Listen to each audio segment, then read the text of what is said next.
Oi pessoal, tudo bem com vocês? Gente, hoje nossa aula vai ser um pouquinho diferente, certo? Nós vamos estar iniciando, o conteúdo do capítulo 12, na página 140, certo?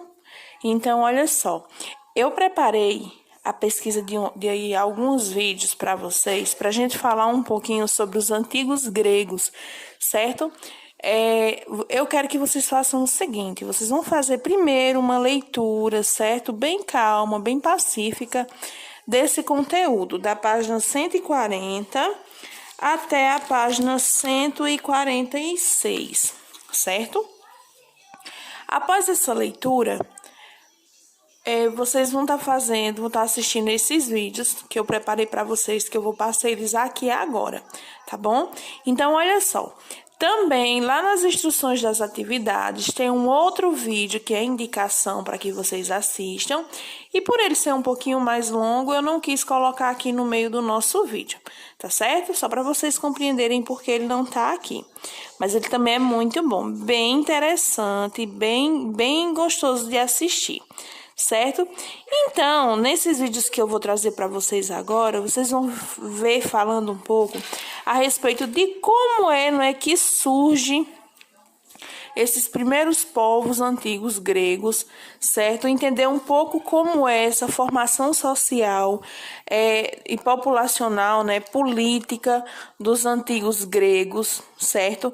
Entender alguns conceitos que a gente vai ver muito agora ao longo de todos os anos de vocês na escola, vocês vão ver muito isso, que são conceitos como cidades-estados, polis, democracia, cidadão. Então, todos esses conceitos vocês vão ver bastante falando sobre eles. E, como se diz, a Grécia é o berço da civilização. Então, olha só, eu vou passar agora esses vídeos para vocês, tá bom? E aí, vocês assistam ele com bastante atenção.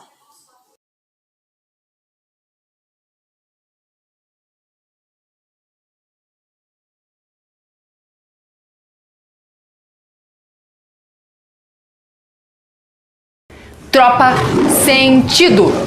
Hoje começa um tema novo, Grécia Antiga.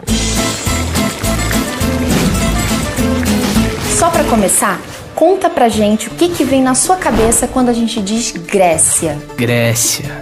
Aqueles malucos que viviam numa casa enorme, andavam por aí filosofando com os lençol.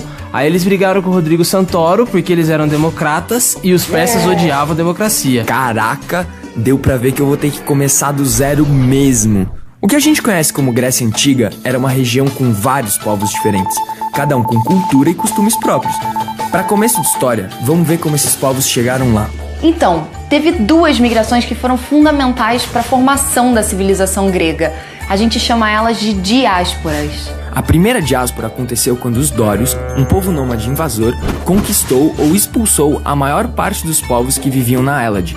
A civilização foi destruída, saqueada e desorganizada. Os aqueus, jônios e eólios tiveram que se render ou então fugir. Todo o modo de vida deles tinha sido destruído. Mas Julinha, querida, pra que eu preciso saber disso? Em primeiro lugar, porque os povos da Grécia Antiga se espalharam dessa regiãozinha pra tudo isso aqui. E em segundo lugar, porque foi dessa mistura de culturas que mais tarde surgiram as polis. Não, calma. Não foram duas migrações? Você não falou nada da segunda? Calma, é que ela aconteceu por causa dessa invasão. As melhores terras foram divididas em genos, que eram basicamente comunidades agrícolas, coletivas e familiares. Coletiva? Você tá me dizendo que já tinha comunista desde a Grécia Antiga, então? Não viaja, cara. Comunismo só foi inventado milênios depois. Tentar comparar com o que tava rolando agora não faz sentido nenhum. Além disso, os genos sempre tinham um patriarca, um líder, uma figura central que administrava as terras. Isso acabou criando uma sociedade onde só as famílias importantes tinham as melhores terras e participavam das decisões políticas. Aí, quando a população cresceu demais, começou a faltar comida para quem não era da elite. A galera começou a tentar arrumar as suas próprias terras e foi espalhando a população mais ainda.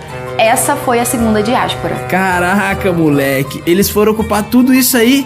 Agora não falta terra também, né? O pior é que vai. Os genos cresceram, se uniram em comunidades maiores para se proteger e logo toda a terra estava dividida em tribos onde a maioria dos proprietários de terra eram parentes. E o resto da galera ainda tinha que ficar trabalhando na terra desses caras para ter o que comer. Foi assim, a sociedade se dividiu em 3 grandes grupos. Aqueles que tinham terra própria e eram livres, aqueles que eram livres, mas não tinham terra própria, e aqueles que perderam a própria liberdade contraindo dívidas. Saquei tudo. Os latifundiários aí continuaram escravizando o proletariado sem dó, até que todos eles se uniram, fizeram a Revolução Democrática e partiu filosofia. Não, cara, nada a ver. As tribos se desenvolveram em tipo umas cidades autônomas. Os proprietários de terra criaram lugares para discutir as questões administrativas e se reunir socialmente. Essa formação política é chamada de polis ou cidade-estado. Por causa do próprio relevo montanhoso que separava as polis, foi natural que elas se desenvolvessem meio que sem contato comercial e cultural. Desse jeito, cada poli acabou sendo muito diferente e independente das outras. Calma. Se eram povos diferentes, a cidade era diferente, a cultura era diferente, o governo era diferente, por que é tudo Grécia Antiga? Porque a mistura de culturas entre os povos nativos dali e os povos invasores chegaram a afetar todo mundo. Eles falavam a mesma língua, acreditavam nos mesmos deuses e tinham a mesma base cultural. Além disso, em todo lugar, a escravidão por dívida e o trabalho assalariado eram os fundamentos da economia. Isso quer dizer que em toda a Grécia, a desigualdade social e a escravidão eram consideradas parte natural do modo de vida. Ou seja, ela era uma sociedade censitária, onde quem tem mais dinheiro tem mais direitos do que quem não tem. Mano, tem certeza que a gente tá falando da mesma Grécia? Escravidão, latifúndio, isso não é muito a vibe da democracia. Tem muito mais a ver do que você pensa, mas isso fica pro próximo episódio. Vou vir uns caras loucos aí pra ajudar a explicar. Então, pessoal, obrigada por assistir o vídeo. Não esquece de dar o like de vocês, porque ajuda muito. E se você gostou, se inscreve aí no nosso canal.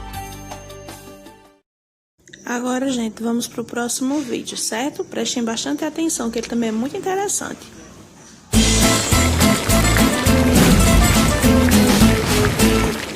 A verdade é que muita gente confunde Grécia com Atenas. E várias das coisas que as pessoas acham que existiam na Grécia Antiga não existiam em nenhuma das outras cidades. E mesmo depois que eles inventaram a democracia, não foi todo mundo que curtiu a ideia. Como assim? Primeiro, você precisa entender que existiam 2 principais modelos de polis, o ateniense e o espartano. Claro que na prática cada polis seguia o seu próprio jeito, mas esses 2 modelos eram os principais que serviram de exemplo. Esparta é a comunidade grega tradicional. Fundada pelos dórios numa região com excelentes terras, ela praticamente não foi afetada pelas diásporas. Tá bom, mano. Eles dominaram lá e ficaram de boa. Mas e daí? E daí que isso tornou ela muito mais oligárquica e conservadora em alguns aspectos. Os dórios tinham uma tradição militar muito forte. Por isso, em Esparta, quem tinha direitos políticos eram os soldados cidadãos, chamados hoplitas. E só quem podia ser hoplita eram os esparciatas, que eram os latifundiários. Abaixo deles tinham os periecos, que eram basicamente os conquistados que se submeteram aos dórios durante a invasão. Eles eram livres, mas não tinham terras e nunca seriam hoplitas. E os escravos, como sempre, estavam lá, alimentando esse monte de playboy, né não, João? É só que em Esparta, os escravos não eram propriedade pessoal das elites. Eles eram chamados de ilotas e pertenciam à cidade de Esparta. Os esparciatas utilizavam a mão de obra deles conforme precisavam. Apesar de Esparta ter 2 reis, um militar e um religioso, no fundo, funcionava mais ou menos como uma oligarquia hereditária. Todo hoplita podia participar da Ápela, que era uma assembleia de menor importância. Agora, só os mais velhos podiam se candidatar a Jerúsia, que era um conselho de 28 anciões que faziam as leis. E, além disso, tinha a Éfora, que eram basicamente 5 hoplitas que exerciam os poderes executivo e o judiciário. Muitas vezes, esses caras eram mais poderosos que os próprios reis. Então, no fundo, se você era esparciata, ganhava terra, escravo, arrumava uns trampos de boa. E se não, senta e chora, né? É isso mesmo. Esparta nunca passou por grandes mudanças justamente por causa disso. A sociedade inteira era voltada para criar guerreiros que defendessem a cidade contra ameaças tanto de fora quanto de dentro. Para cada esparciata tinham mais ou menos 8 ilotas.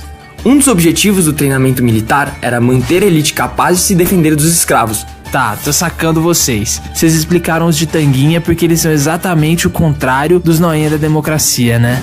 Democratas. Não exatamente, mas eles são bem diferentes e a ideia é comparar mesmo. Em Atenas, a estrutura social era bem mais complexa. Então tá, vou adivinhar. Tinha os latifundiários que mandavam em todo mundo, uns caras sem terra que eram livres e escravo que não acabava mais. E tinha mesmo, só que Atenas era uma cidade perto do litoral, que tinha bastante comércio. E foi dessa forma que surgiram os demiurgos, que eram comerciantes ricos, e os georgós, que eram pequenos proprietários. Enquanto Esparta não tinha nenhuma forma de ascensão social e era totalmente pensada para manter a elite dominante segura, Atenas oferecia muito mais oportunidades para quem não tinha nascido rico. Ah, até que enfim, hein, tá começando a aparecer uma cara de democracia nessa história. Com essa estrutura menos rígida, Atenas já acabava passando por vários momentos de instabilidade social. O número de tetas era muito grande e diversos deles tinham dificuldade para se sustentar. E os que se endividavam podiam ser forçados à escravidão por causa das leis da cidade. Vixe, imagina se fizessem isso hoje em dia. Com essa instabilidade toda, rolaram uns governos autoritários para manter a paz, e um desses governantes foi um cara chamado Solon. Ele fez umas reformas e acabou abolindo a escravidão por dívida, que era um costume muito impopular.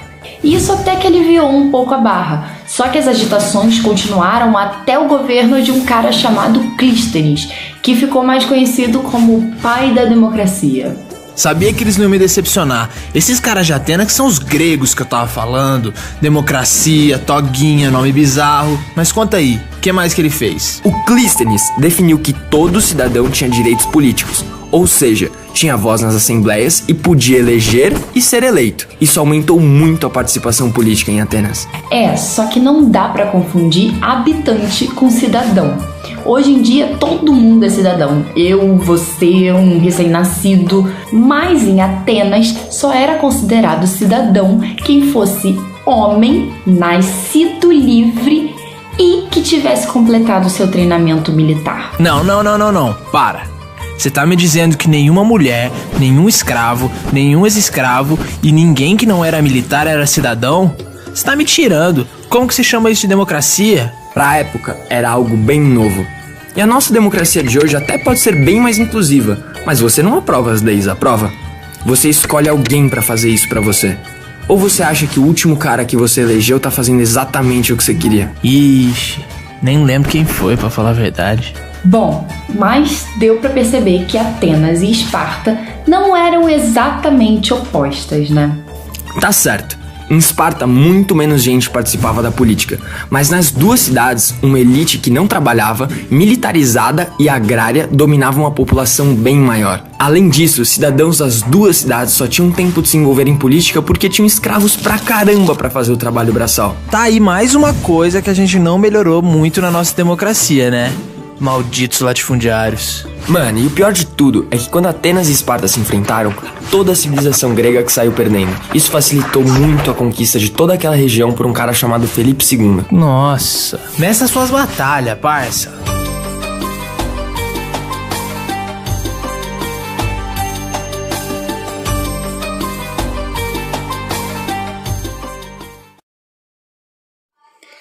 Então, gente, é isso que eu tenho para vocês.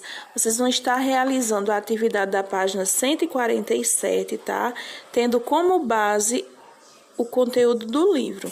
Então, qualquer dúvida, vocês entram em contato.